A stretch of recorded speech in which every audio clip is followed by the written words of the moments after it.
Welcome back to new video. दोस्तों आज की इस वीडियो में बताने वाला हमारे पास आया हुआ है एक वर्लपूल का मशीन और इस मशीन को आज हम लोग डिसमेंटल करने वाले हैं। तो चलिए फटाफट से हमने मशीन को स्टार्ट कर लिए हैं और विदिन 5 मिनट चलेगा ये हमारा मशीन, ताकि मेरा कंप्रेसर बेहतर तरीके से रनिंग हो जाए। और जैसा आप देख सकते हैं मेरा इंडोर यूनिट कुछ इस तरह से है और बिल्कुल नया मशीन ही है। तो चलिए फटाफट से खोलते हैं।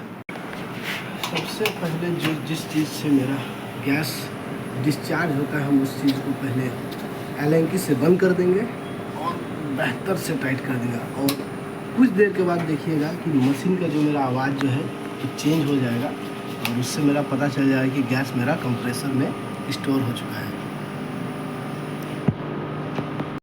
और 3 मिनट बाद हमको ये दूसरा पाइप का जो वाल्व है उसको लॉक करना है।